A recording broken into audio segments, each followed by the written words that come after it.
राष्ट्र सर्वप्रथम, राष्ट्र सर्वप्रथम, राष्ट्र सर्वप्रथम, राष्ट्र सर्वप्रथम। राष्ट्र सर्वप्रथम की बात कार्यक्रम में आप सभी राष्ट्रवासियों का हार्दिक स्वागत है। प्रधानमंत्री नरेंद्र मोदी ने राष्ट्रीय शिक्षा नीति 2020 के 3 साल पूरे होने के अवसर पर अखिल भारतीय शिक्षा सम्मेलन का उद्घाटन प्रगति मैदान के भारत मंडपम में किया। पीएम मोदी के साथ केंद्रीय शिक्षा मंत्री धर्मेंद्र प्रधान भी मौजूद रहे। हैदराबाद सिंचाई क्षेत्र में तेलंगाना के मुख्यमंत्री के चंद्रशेखर राव की जीत की सराहना करते हुए दिल्ली के मुख्यमंत्री अरविंद केजरीवाल ने कहा कि केसीआर ने उनके राज्य में कृषि क्षेत्र के हर हिस्से में सिंचाई के पानी की आपूर्ति करके सिंचाई के क्षेत्र में अविश्वसनीय उपलब्धि हासिल की। मुख्यमंत्री एकनाथ शिंदे ने उम्मीद अभियान के तहत महिला स्वयं सहायता समूहों को दी जाने वाली कार्यशील पूंजी को दोगुना कर 30,000 रुपए हर समूह को देने की बड़ी घोषणा की। यूपी की माटी से निकले वीरों का वंदन करेगी योगी सरकार, युवाओं को महापुरुषों की वीरता का दीदार कराएगी। मेरी माटी मेरा देश कार्यक्रम के तहत योगी सरकार स्वतंत्रता दिवस को पंचायत व स्थानीय निकाय स्तर पर विविध आयोजन कराएगी। सुप्रीम कोर्ट ने एक जनहित याचिका पर केंद्र और 6 राज्यों के पुलिस प्रमुखों को नोटिस जारी किया, जिसमें मुसलमानों के खिलाफ गौरक्षा और मॉब लिंचिंग की बढ़ती घटनाओं का आरोप लगाया गया है। मणिपुर को लेकर देश की राजनीति जबरदस्त तरीके से गर्म है। सत्ता पक्ष और विपक्ष के बीच पलटवार का दौर चल रहा है। संसद में भी कोई कामकाज नहीं हो पा रहा। विपक्षी दल लगातार संसद में इस पर चर्चा की मांग कर रहे हैं। इसके साथ ही उनकी ओर से प्रधानमंत्री नरेंद्र मोदी के बयान की भी मांग जारी है। केरल के राज्यपाल आरिफ मोहम्मद खान की सुरक्षा में एक खतरनाक सेंध शुक्रवार रात सामने आई, जब वह नोएडा में एक कार्यक्रम में भाग लेने के बाद दिल्ली जा रहे थे। तभी एक तेज रफ्तार कार उनके काफिले में घुस गई। तमिलनाडु के कृष्णागिरी में एक पटाखा फैक्ट्री में विस्फोट होने से 8 लोगों की मौत हो गई और कई अन्य घायल हो गए। शनिवार सुबह हुए विस्फोट का प्रभाव इतना तेज था कि पास के एक होटल की इमारत ढह गई और 4 अन्य इमारतें आंशिक रूप से क्षतिग्रस्त हो गई। सीजीआई की आलोचना करने वाले लेखक शेषाद्री गिरफ्तार, सामाजिक कार्यकर्ता ने दर्ज कराई थी शिकायत। यूसीसी पर सरकार को मिले 1 करोड़ से अधिक सुझाव, अर्जुन राम मेघवाल बोले सुझाव पर चर्चा के बाद लेंगे फैसला। प्रधानमंत्री नरेंद्र मोदी केंद्रीय शिक्षा मंत्री धर्मेंद्र प्रधान के साथ राष्ट्रीय शिक्षा नीति 2020 के 3 साल पूरे होने के अवसर पर प्रगति मैदान के भारत मंडपम पहुंचे। यहाँ उन्होंने अखिल भारतीय शिक्षा सम्मेलन का उद्घाटन किया। दरअसल राष्ट्रीय शिक्षा नीति 2020 की 3री वर्षगांठ के मौके पर इस 2 दिवसीय कार्यक्रम का आयोजन किया जा रहा है। इस दौरान पीएम मोदी ने संबोधित करते हुए कहा कि शिक्षा ही है जो देश का भाग्य बदलने की ताकत रखती है। देश जिस लक्ष्य को लेकर आगे बढ़ रहा है, उसमें शिक्षा की अहम भूमिका है। देश भर से जुड़े मेरे प्यारे विद्यार्थी दोस्तों, ये शिक्षा ही है जिसमें देश को सफल बनाने, देश का भाग्य बदलने की सर्वाधिक जिसमें ताकत है वो शिक्षा है। आज 21वीं सदी का भारत जिन लक्ष्यों को लेकर आगे बढ़ रहा है, उसमें हमारी शिक्षा व्यवस्था का भी बहुत ज्यादा महत्व है। आप सभी इस व्यवस्था के प्रतिनिधि हैं, ध्वजवाहक हैं। इसलिए अखिल भारतीय शिक्षा समागम का हिस्सा बनना मेरे लिए भी अत्यंत महत्वपूर्ण अवसर है। मैं मानता हूं विद्या के लिए विमर्श जरूरी होता है, शिक्षा के लिए संवाद जरूरी होता है। मुझे खुशी है कि अखिल भारतीय शिक्षा समागम के इस सत्र के जरिए हम विमर्श और विचार की अपनी परंपरा को और आगे बढ़ा रहे हैं। इसके पहले ऐसा आयोजन काशी के नवनिर्मित रुद्राक्ष सभागृह में हुआ था। इस बार ये समागम दिल्ली के इस नवनिर्मित भारत मंडपम में हो रहा है और खुशी की बात यह है कि विधिवत रूप से भारत मंडपम के लोकार्पण के बाद ये पहला कार्यक्रम है और खुशी इसलिए बढ़ जाती है कि पहला कार्यक्रम शिक्षा से जुड़ा कार्यक्रम होगा। साथियों, काशी के रुद्राक्ष से लेकर इस आधुनिक भारत मंडपम तक अखिल भारतीय शिक्षा समागम की इस यात्रा में एक संदेश भी छिपा है। ये संदेश है प्राचीनता और आधुनिकता के संगम का। यानी एक और हमारी शिक्षा व्यवस्था भारत की प्राचीन परंपराओं को सहज रही है, आधुनिक साइंस और हाईटेक टेक्नोलॉजी इस फील्ड में भी हम उतना ही तेजी से आगे बढ़ रहे हैं।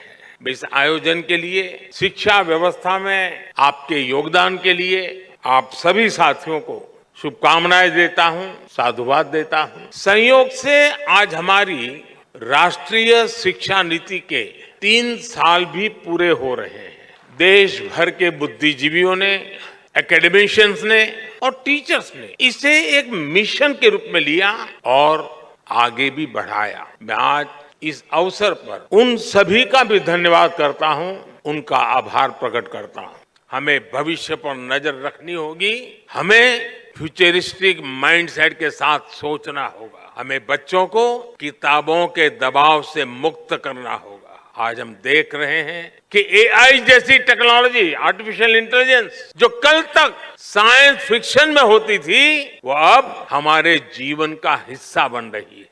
रोबोटिक्स और ड्रोन टेक्नोलॉजी हमारे दरवाजे पर दस्तक दे चुकी है। इसलिए हमें पुरानी सोच से निकलकर नए दायरों में सोचना होगा। हमें अपने बच्चों को उसके लिए तैयार करना होगा।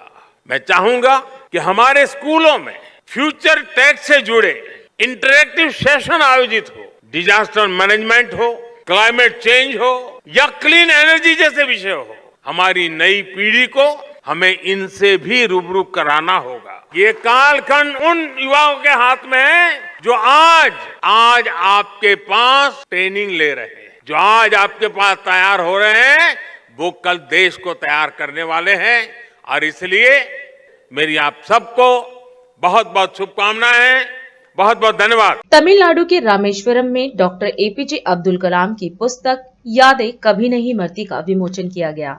इस अवसर पर केंद्रीय गृह मंत्री अमित शाह ने कहा कि पीएम मोदी के नेतृत्व में हमारे छात्रों और उनके स्टार्टअप के लिए अंतरिक्ष विज्ञान में अवसर खुले हैं। अमित शाह ने कहा कि India 2020 vision for the new millennium पुस्तक में डॉक्टर एपीजे अब्दुल कलाम ने भारत के विकास के रोडमैप पर प्रकाश डाला।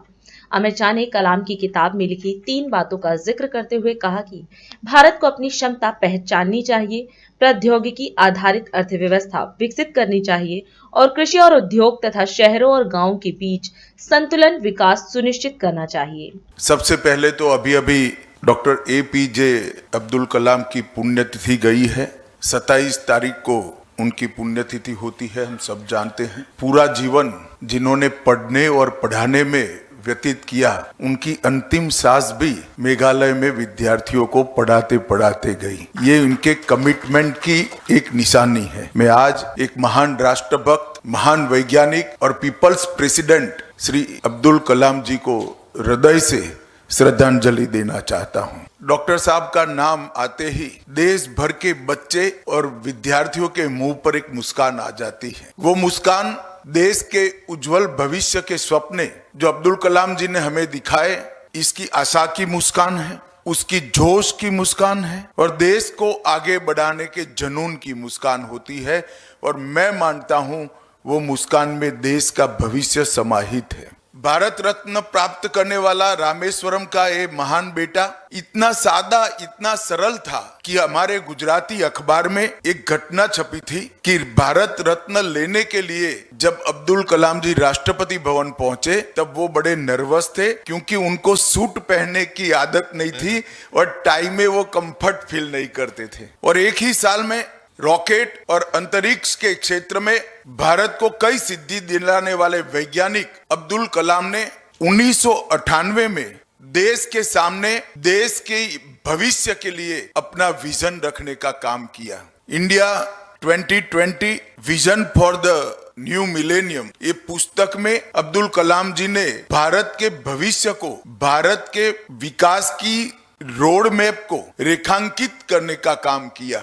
प्रमुख रूप से उन्होंने 3 बातें विशेषकर भारत के युवाओं के लिए देश के सामने रखी थी। एक, भारत ने राष्ट्र के रूप में अपने पोटेंशियल को पहचान कर उसको उजागर कर भारत का विकास करना होगा। 2, हमें टेक्नोलॉजी आधारित अर्थव्यवस्था को विकसित करना होगा। और 3, बैलेंस ग्रोथ मॉडल अपनाकर गांव और शहर, एग्रीकल्चर और इंडस्ट्री दोनों के बीच में बैलेंस डेवलपमेंट को आगे बढ़ाना होगा। और आज 2023 में 2023 में पीछे मुड़कर देखते हैं तो भारत ने नरेंद्र मोदी जी के नेतृत्व में ये तीनों चीजों को कर दिखाया है और भारत विकसित राष्ट्र बनने की दिशा में आगे बढ़ा है। मित्रों, आज doctor APJ Abdul Kalam memories never die ये पुस्तक का अंग्रेजी अनुवाद यहाँ पर विमोचन हुआ है। मैं मानता हूँ इससे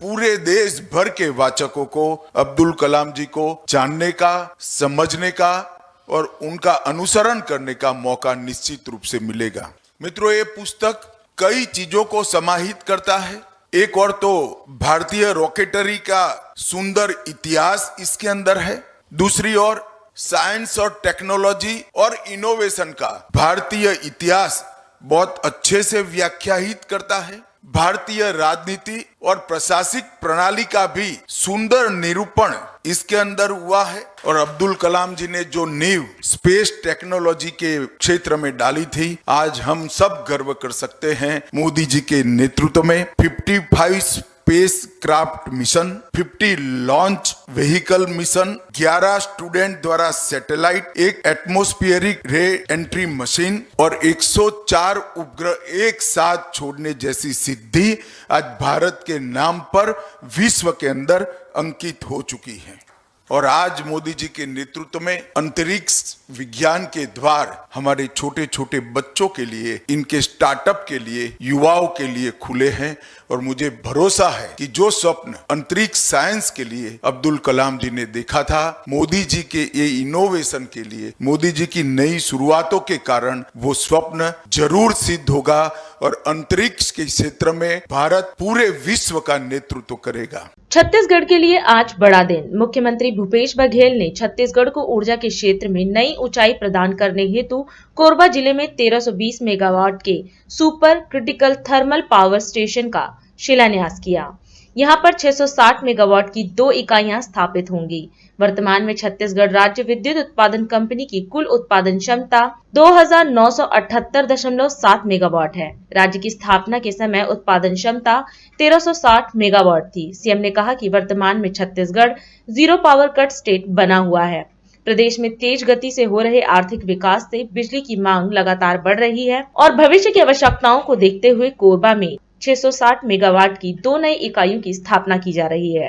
आज बड़े बड़े काम कोरबा में, कोरबा हमारी ऊर्जा के राजधानी मध्य प्रदेश के समय से पंडित जवाहरलाल नेहरू 1957 में पहली थर्मल पावर प्लांट के शिलान्यास करे, तब से लेके अब तक के लगातार यहाँ बिजली के उत्पादन होते। लेकिन सबसे बड़े यूनिट छत्तीसगढ़ शासन के द्वारा 1320 मेगावाट के थर्मल पावर प्लांट के आज शिलान्यास किए गए। करबर मैं पूरा प्रदेशवासी ला और कोरबा वासी मतलब बहुत बहुत बधाई और शुभकामना।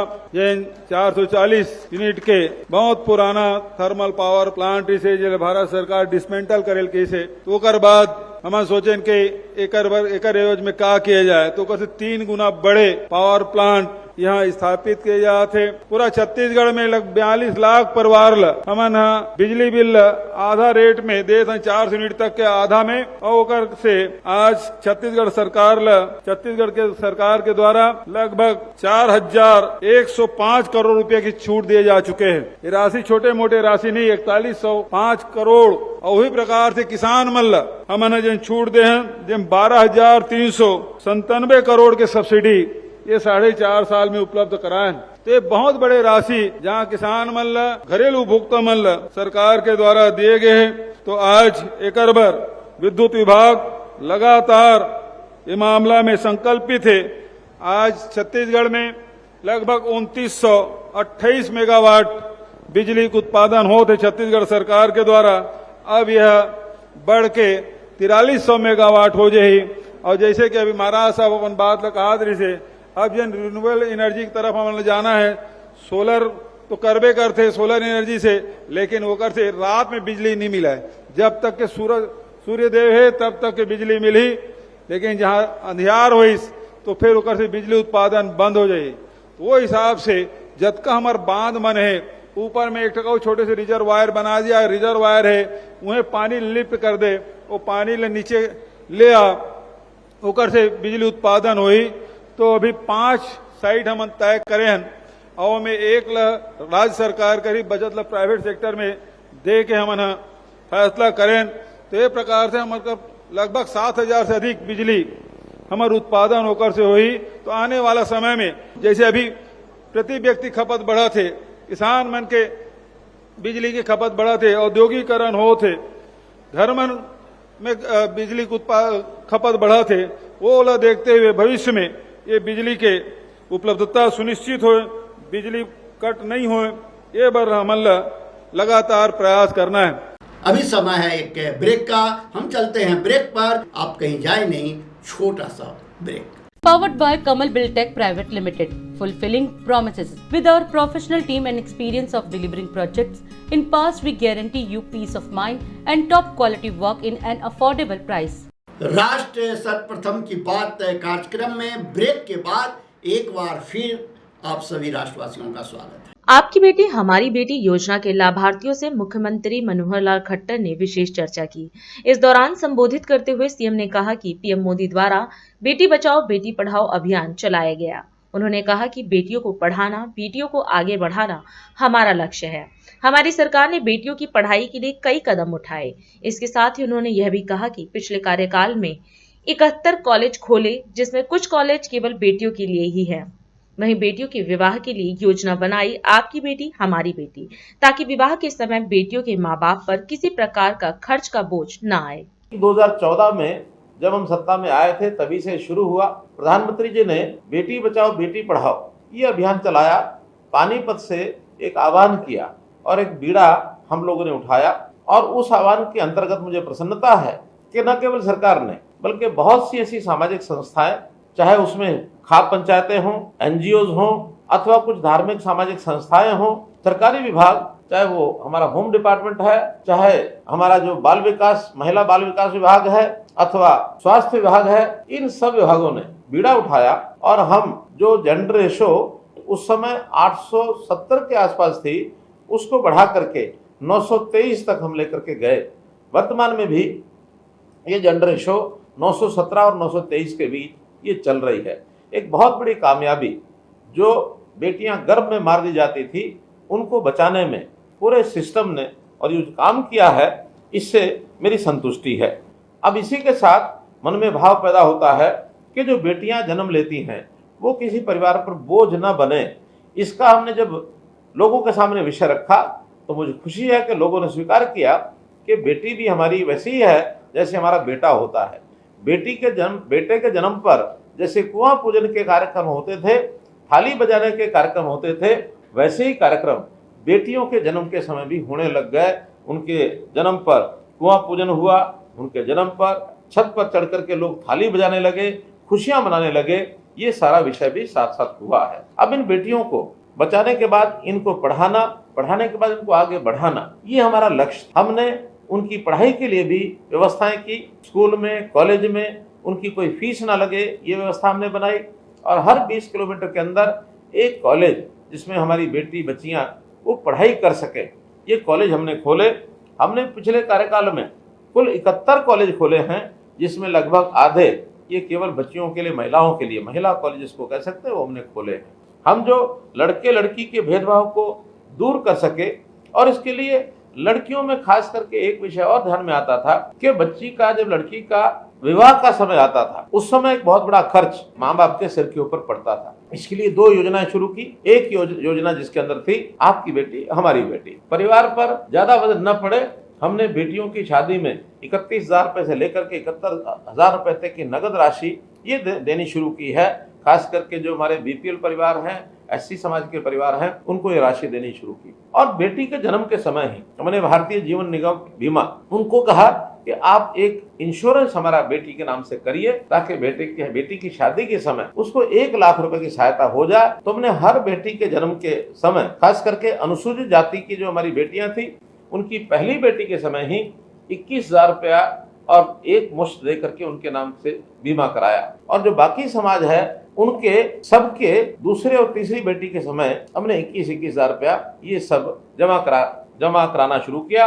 अर्थात अनुसूचित जाति की हर बेटी के जन्म के समय 21,000 रुपया और बाकी जो समाज है उनके दूसरी और तीसरी बेटी के जन्म के समय 21,000 रुपया ये बैंकों में जमा कराया है। अभी तक 2015 के बाद 4,30,278 लड़कियों को इस योजना का लाभ मिला है और ये राशि माता पिता की सहायता के लिए उनके जन्म के समय काम आएगी। और इस प्रकार से बेटियों को अबला न समझकर बेटी को सबला बनाने का जो काम हमने किया, उसमें उनकी पढ़ाई, उनके ज्ञान विज्ञान के अंदर उनका आगे बढ़ने का काम, खेल के मैदान में उनको आगे बढ़ाने के लिए, राजनीति हो फिर समाज सेवा हो, ऐसे महिलाओं के हर क्षेत्र के अंदर आगे बढ़ने के लिए हमने काम किया। यहाँ तक हमारी एक बेटी चंद्रयान 3 के सफल लैंडिंग की जिम्मेदारी उस बेटी को मिली और एक प्रकार से उसने हरियाणा का नाम न केवल देश में बल्कि दुनिया में वो छोड़ा है। जिला सीहोर में विकास महोत्सव के अवसर पर जन दर्शन एवं रोड शो का आयोजन किया गया। इस अवसर पर मुख्यमंत्री शिवराज सिंह भी मौजूद रहे। इस दौरान सीएम ने जिले को कई विकास कार्यों की सौगात दी। कार्यक्रम को संबोधित करते हुए सीएम शिवराज ने कहा कि बहनों की तकलीफों को देखते हुए योजनाएं बनाई। साथ ही सीएम ने कहा कि हम सबकी आस्था और श्रद्धा का केंद्र सलकनपुर वाली बिजासन मैया का ऐसा भव्य मंदिर बना रहे हैं जिसे पूरी दुनिया देखने आएगी। मैं बाया की जनता को, आसपास की जनता को प्रणाम करता हूँ। इस बाया में अपन ने दाल बाटियां खाई, बाया में अपन ने पैदल यात्राएं की, बाया में अपन ने साइकिल यात्राएं भी की और बाया के घर घर में लगभग मैं गया हूँ। बाया वालों, आपने मुझे बचपन से आशीर्वाद दिया, आपने प्यार दिया, लेकिन मुझे कहते हुए गर्व है कि मैंने आपका नाम नीचा नहीं होने दिया। पूरे मध्य प्रदेश और हिंदुस्तान में आपका नाम फैलाने की कोशिश की। आज इतनी बड़ी संख्या में मेरी बहनें बैठी है। मेरी बहनों, मैंने जितनी योजनाएं बनाई, गांव में जो मैंने तकलीफें देखी थी जनता की जिंदगी में, वो तकलीफें देख देख के योजनाएं मैंने बनाई। जैसे मैं देखता था, अगर मजदूर बहन बेटा बेटी को जन्म देती थी तो आराम करने का मौका नहीं मिलता था। जन्म देने के पहले तक मजदूरी करती थी और जन्म देने के बाद कि खेत में काम करने फिर मजदूरी करने निकल जाती थी। और मैं तब से सोचता था कि हे भगवान, वो दिन कब आएगा कि मेरी ऐसी बहनों को आराम करने का मौका मिल जाए। और इसलिए मैंने तय किया कि बेटा बेटी के जन्म के पहले 4,000 रुपया और जन्म के बाद 12,000 रुपया खाते में डालूंगा, ताकि गरीब बहन भी लड्डू खा ले और घर पर रहकर आराम करने का उसको मौका मिल जाए।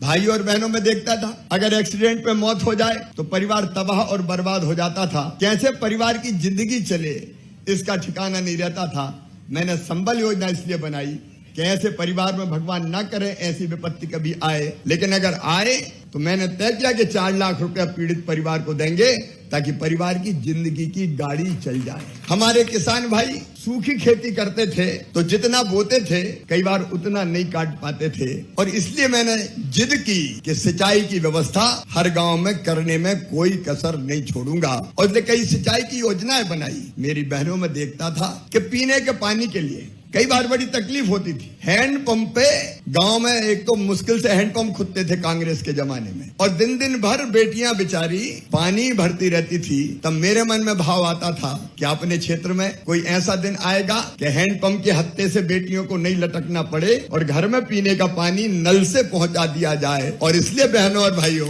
नर्मदा मैया का पानी कोई सोचता नहीं था कि ये भी कभी हो सकता है, लेकिन नर्मदा जी का पानी पाइपलाइन बिछा के और घर में टोटी वाला नल लगा के मैंने देने की कोशिश की, ताकि टोटी खोलो तो झरझर पानी आ जाए और गुंड और गघरा भरा जाए, हैंडपंप पे लाइन ना लगाना पड़े। अभी सड़क के लिए आवेदन मुझे अभी भी दिए जाते हैं। गांव गांव सड़कों का जाल बिछाने का काम अपने किया। आप बताओ, अगर मैं मुख्यमंत्री नहीं होता तो इतनी सड़कें बन पाती क्या? पानी हो, सड़कें हो, बिजली हो, विकास के काम हो। अब ये रोड अपना सीधे गोपालपुर से लेके बुधनी होते हुए बाया, रहटी और बाड़ी तक शानदार 4 लेन बनने वाला है। शानदार 4 लेन। सलकनपुर में अपनी देवी मैया का मंदिर, सलकनपुर वाली मैया अपने बचपन से श्रद्धा और आस्था का केंद्र। मेरी बहनों, ऐसा भव्य मंदिर मैया का बन रहा है कि पूरी दुनिया देखने आएगी। विकास के कामों की बात करें, स्कूल हो, पुल पुलिया हो, सड़कें हो, अस्पताल हो, कोई कसर नहीं छोड़ी। कोई सोचता था कि बुधनी में मेडिकल कॉलेज बनेगा, 750 करोड़ रुपया का मेडिकल कॉलेज। कोई कल्पना करता था? जितने विकास के काम संभव थे सब करने का दिन और रात, और पूरे प्रदेश में कर रहा हूँ। पूरा प्रदेश आज बदल रहा है। पूरे प्रदेश में भारत सरकार के आंकड़े कहते हैं प्रति व्यक्ति आय बढ़ के पहले 11,000 थी, अब 1,40,000 रुपया हो गई। बहनों, तुम्हारी जिंदगी बदले इसलिए कई योजना बनाई। तो आज मैं आपसे अपील करता हूँ, मेरे बहनों और भाइयों, अगर भारतीय जनता पार्टी की सरकार अच्छा काम कर रही है, तुम्हारा भाई और मामा अच्छा काम कर रहा है, मोदी जी अच्छा काम कर रहे हैं, तो बताइए उनका साथ देना चाहिए कि नहीं? तो आइए आज बाया में हम संकल्प करेंगे कि जो हमारे साथ है हम उसके साथ रहेंगे। दिल्ली भाजपा प्रदेश अध्यक्ष वीरेंद्र सचदेवा एवं सांसद मनोज तिवारी ने प्रेस वार्ता को संबोधित किया। इस दौरान आपकी गाजीपुर एपीएमसी अध्यक्ष राजकुमार बल्लन और पूर्वांचल मोर्चा के उपाध्यक्ष अनिल झा भाजपा में शामिल हुए। राजकुमार बल्लन ने एपीएमसी से अपनी अध्यक्षता छोड़ प्रदेश अध्यक्ष वीरेंद्र सचदेवा और सांसद मनोज तिवारी की उपस्थिति में भाजपा में शामिल हो गए। भाजपा प्रदेश अध्यक्ष वीरेंद्र सचदेवा ने पार्टी का पटका पहनाकर राजकुमार बल्लन का पार्टी में स्वागत किया। जिन परिस्थितियों में दिल्ली की सरकार काम कर रही है, वैसे में एक पूरी मंडी समिति के चेयरमैन का उस पद को त्याग करके भारतीय जनता पार्टी में आना, ये अपने आप में एक बहुत बड़ी घटना है। और जो लोग दिल्ली की सरकार चला रहे हैं आम आदमी पार्टी के द्वारा, उन पर कई प्रश्न छोड़ देता है। राजकुमार बल्लन जी का जो पद था वो बड़ा पद था। इस पद के तहत एक बहुत बड़ी जिम्मेदारी होती है, पूरी एक प्रकार का छोटा सा मंत्रालय जैसा होता है। लेकिन उसके बाद भी राजकुमार बल्लन जी का भारतीय जनता पार्टी में आने के पीछे बहुत सारी बातें रही होंगी। हम धन्यवाद करते हैं अपने दिल्ली प्रदेश के अध्यक्ष वीरेंद्र सचदेवा जी का, जिन्होंने इस अवसर पे स्वयं उपस्थित रह करके और इस पार्टी में आने के इस प्रक्रिया को एक गंभीरता दी। और हमारे क्षेत्र के हमारे जो स्थानीय लोकप्रिय विधायक हैं अजय महावर जी, जो विधानसभा के मुख्य सचेतक भी हैं, और हम सभी लगातार उन लोगों के संपर्क में हैं जो लोग इस समय अरविंद केजरीवाल के नीति और नीयत से आजिज होकर आम आदमी पार्टी छोड़ रहे हैं। मैं अपनी तरफ से राजकुमार बल्लन जी का बहुत स्वागत करता हूं, और साथ में अनिल झा जो पूर्वांचल मोर्चा के प्रदेश के उपाध्यक्ष हैं, आपका भी बहुत बहुत स्वागत। जो मेरी बाईं तरफ बैठे हैं, सब्जी मंडी जो गाजीपुर सब्जी मंडी है उसके चेयरमैन थे, और आपने वहां से इस्तीफा देकर भारतीय जनता पार्टी में आना स्वीकार भी किया है, आत्मसात भी किया है। और इनके साथ आम आदमी पार्टी के प्रदेश के पूर्वांचल मोर्चे के उपाध्यक्ष भाई अनिल झा जी। दोस्तों, राजकुमार बल्लन जी गाजीपुर सब्जी मंडी जो है दिल्ली सरकार की सरकारी सब्जी मंडी है, उसके चेयरमैन और सरकारी पद से त्यागपत्र देकर आपने भारतीय जनता पार्टी आज ज्वाइन की है। आपने माननीय नरेंद्र मोदी जी के नेतृत्व, और विशेष रूप से मैं इसमें मनोज तिवारी जी को भी बधाई दूंगा कि लगातार आपका क्षेत्र के सभी रहने वालों से, निवासियों से संवाद रहता है। और राजकुमार बल्लन जी चूँकि वहीं रहते हैं और लगातार आपकी चर्चा भी होती रही। मैं विशेष रूप से राजकुमार जी का और अनिल जी का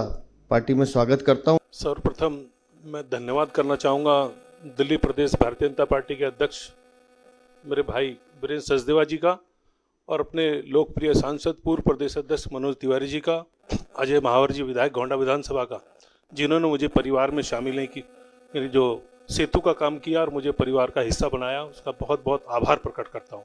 मैं वादा करता हूँ जिन भावनाओं से कहीं भी इस तरह से मैं परिवार में आकर एक अच्छा कार्यकर्ता बनने की कोशिश करूंगा, और जो भी मुझे काम मिलेगा मैं उसको काम करने की कोशिश करूंगा। आपका बहुत बहुत आभार मुझे भारतीय जनता पार्टी में ज्वाइन कराने के लिए। और अधिक खबरों के लिए आप हमारे YouTube चैनल दैनिक इंडिया दर्पण को अभी सब्सक्राइब करें और नोटिफिकेशन के लिए बेल आइकन को प्रेस करना ना भूलें।